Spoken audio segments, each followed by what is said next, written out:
go. Measure Music 2023 is almost wrapped up, and I'd be lying if I didn't say I was incredibly exhausted. But honestly, it does get a tiny bit easier each year. My husband joked that I could package up this operational process and sell it, to which I looked at him and said, yes, another job to add to my list. So all seriousness though, it's been an incredible year 3. I'm honestly still shocked to say year 3. We didn't quite hit 3,000 registrations, but increasing registrations by 1,000 people each year isn't too bad. At this point, I think I've watched before, I've said this before, if you've watched before, you kind of know the drill. And really, what I have to say is, this year, just like the previous years, over 40 speakers have been majority minority in both gender and race, representing 9 different countries. We had no all male or all white panels. In fact, again this year, we had an all women panel and a panel where all speakers were people of color. And as I always say, those panels don't have to be called Women in Music or quote unquote diversity panels. And in addition, for the second year, all non-sponsored talk speakers were offered payment because all voices are valuable and should be compensated as such. Every year, I try to do a bit better than I did the year before, and I'm especially proud of the increase in Asian representation we had for our speakers this year. Speaking of Asia, I want to talk a bit about accessibility representation. On Friday evening, a young woman in Indonesia emailed me. She told me the conference stream wasn't working for her and emphasized how important this conference was to her because she was a recent grad trying to find a job in music. I did a quick Google search and discovered our streaming provider Vimeo was blocked in Indonesia. I was really bummed about this, so I was trying to figure out solutions, but she emailed me back and told me she was able to find a workaround. And she has since emailed me once a day just to tell me how much she's enjoying the conference.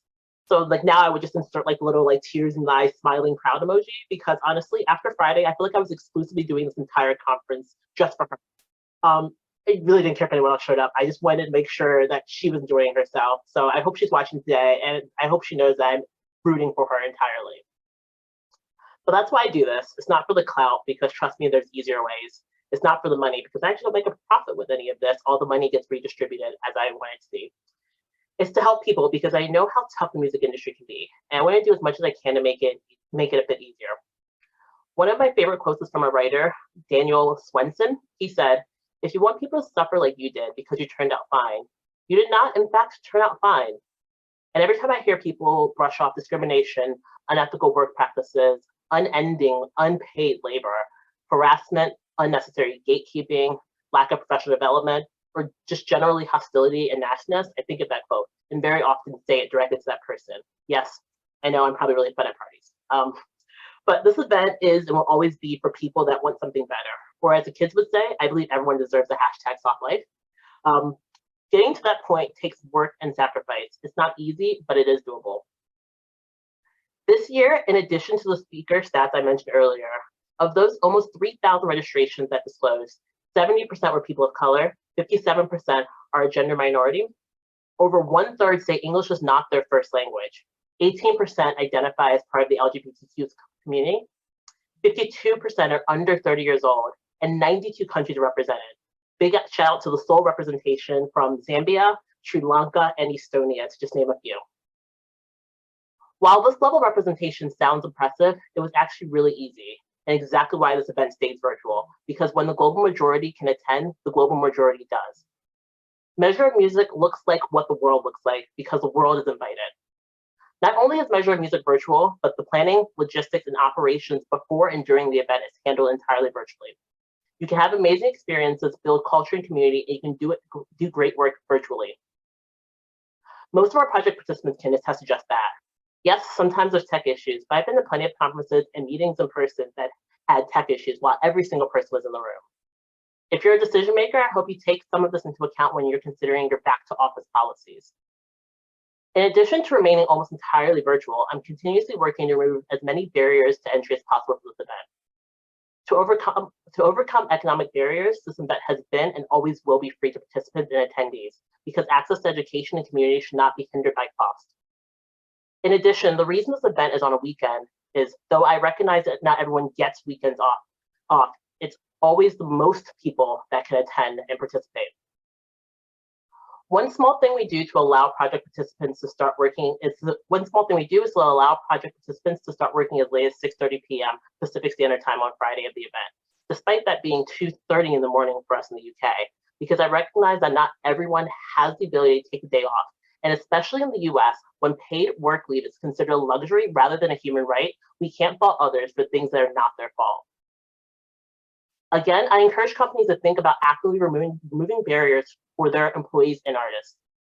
Starting from a place of empathy makes practicing this so innate.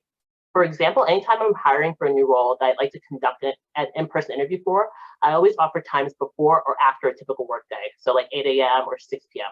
This allows a person to not have to find an excuse to leave their current role during their workday for the uncertainty of a new role. Yes, for a day or two, I may be minorly inconvenienced, but I've never received anything but immense gratitude every time I provided this level of accommodation to a prospective employee. Plus, a bonus perk is I always get my pick of the conference rooms. So that's pretty nice. Whenever I write this closing talk, I think a lot about the themes of the weekend. And as you've probably picked up by now, it's barriers. This is the first year I feel like I've knocked down a lot of barriers in Measure of Music. While we've always had our nerdy friends on our side, shout out to Chartmetric for being our only 3X sponsor, this is the first year we've had a label and a distributor as a sponsor. Part of the reason I started Measure of Music is for the industry to understand the importance of data.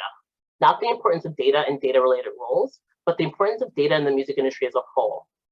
So this year, it's an absolute pleasure to welcome TuneCore and The Orchard to the ranks of our nerdy friends, alongside with our 2X sponsors, SoundCloud, Museo, Feed Media Group, Illuminate, and Audience.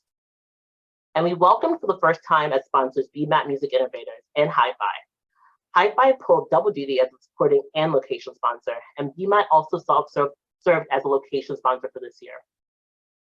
For the first time, we allowed the project participants the choice to meet up with their group in person. Hi-Fi offered up their Brooklyn office space, and BMAT offered up their Barcelona office space. Seeing those photos come in from the teams working in person was wonderful. I have to say, as a Mid-Atlantic girly, I will always love New York City, but the enthusiasm shown by our Barcelona teams was unmatched. It almost seems like if you offer up opportunities in places that are underserved for those opportunities, such as access to the music industry outside of major markets, those people thrive. Speaking about meeting in person, I want to shout out Elias Delgado. Elias was a project participant year 1 for Measure of Music, and fast forward 2 years later, he was instrumental to having BMAT as one of our location sponsors for year 3. And I'm so grateful for that. The reason why I'm bringing this up is twofold. One, it's a strong testament to the power of community, that a rising tide lifts all boats, and what you put out in the world in terms of generosity and kindness will come back to you. 2, it shows exactly what it looks like when an employer removes the barriers to help their employees make things happen. So often people reach out to me trying to figure out ways to have their employer involved in Measure of Music. And so often they don't even know the right person to ask or the right person to approach within their company. How to action real change or push through real initiatives at most companies is often ambiguous at best, but when you empower your employees, magic can happen. A great example is my dear friend and 3X mentor for Measure of Music, Jeremiah Gogo, who was able to create a mentorship program at Warner Music UK, specifically targeting and supporting young people from lower socioeconomic backgrounds, thanks to the support of HR and the managing director, Tony Harlow. This was able to happen because he was able to find the right stakeholders to make this happen. If you're an employer, imagine all of the amazing ideas and initiatives that fall to the wayside, not because of lack of bandwidth or lack of passion, but because they literally don't know the right person to email at the company. I've always struggled to get companies to be involved in Measure of Music, to provide data or prizes for the hackathon, but most importantly, to participate in the career fair. When I was brainstorming with the wider Measure of Music support team, one of the reasons posed why is because it's a weekend. However, in order to make Measure of Music happen this year, over 100 people, not even including our project participants that were involved in making Measure of Music happen. That's our speakers, mentors, judges, weekend staff, career fair companies, sponsor booths, artist fair companies, startups that pitch, and the on-site support, which means 100 people gave up a small or sometimes large part of the weekend to be involved in Measure of Music. So surely the barrier to be involved isn't letting go of 2 hours of weekend virtually. Instead, What I came to realize as I field messages every week from companies that are hiring, especially for data-related roles that are seeking my recommendation, is that the heavy lift isn't the 2 hours on the weekend, it's the hours before trying to figure out exactly who to talk to make those 2 hours happen. So rather selfishly, if you're a decision maker, I encourage you to make it easier for your employees. Systematic change is impossible without the organization's empower stepping up. Sometimes stepping up is as easy as an email address for your employees to send initiatives that they'd like to work with. Sometimes stepping up is as easy as an email address for employees to send initiatives they'd like to work on. It's establishing a self-submitted internal speaker list to provide to conferences that aren't just your most senior executives, who are often almost always overwhelmingly white and overwhelmingly male. Sometimes stepping up is celebrating and featuring your Asian American, Pacific Islander, queer, Black, and women staff members and artists in the other 11 months of the year. Big change can be caused by small actions, and all of this could be so much easier if we all want it to be, all of us together.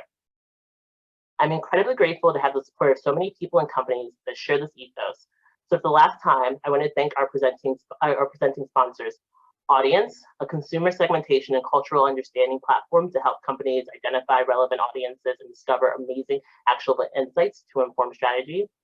SoundCloud, a next generation music entertainment company powered by an ecosystem of artists, fans, and thriving communities, plus additional support from the artificial intelligence tech company Museo, distributor and artist and label services company The Orchard, executive management firm Jump Global, music streaming and social data platform Chartmetric, global entertainment and music data and analytics platform Luminate, global distribution, publishing administration, and promotional service company TuneCore, Feed Media Group, a company that makes it easier, fast, and legal for businesses to use licensed music to create engaging customer experiences that drive revenue, and Hi-Fi, music financial rights organization advocating for artist-centric innovation and transparency. We had additional support from BMAT Music Innovators, as well as media and promotional support from She Said So, Women in Music, The Digiblog, and Queer Capita. This isn't possible without you. This isn't possible without them. And with that, it's time to announce our winners. Judges, are you ready? Guys, we're done. We did it. I'm incredibly proud. I'm always so blown away by what everyone does, everyone puts together in literally 48 hours. It's truly impressive. I'm going to wrap things up. This is going to be much shorter, I promise. But every year on the final day of Measure of Music, I wear a shirt that encompasses the tone of the year. A few months ago, I was at a music industry conference and mentioned I was headed off to Vegas for When We Were Young Festival, which is a pop punk festival, if people don't know. The person I was speaking to literally audibly scoffed at me. And I remember thinking, in the year of our Lord 2022, are we really still judging people for their music taste? So today, I'm wearing a shirt from my favorite band that recently reunited. It says, "This is our culture," and it's a lyric from Fall Out Boy. I grew up listening to pop punk. I grew up hanging out on Warped Tour. I grew up running a fanzine. And that subculture and that community directly affected who I am professionally and personally today. And a quick shout out to the Black queer pop punk band Meet Me at the Altar for being the representation I would have loved to have as a kid. That's to say, just as systems and processes can be barriers, so can people. That's why it's important to find your community. So many in this industry will try to take away your joy, and you have to actively make sure you don't let them. So with that, a huge thank you to our judges, our mentors, our weekend staff, our sponsors, and everyone else involved in making this happen, of course, including our participants. Our after party is starting now at measureofmusic.com/afterparty, which is 5-minute speed networking with the entire Measure of Music community. Everyone's open and welcome to join. And with that, it feels apt to say, thanks for the memories, and see you all next year.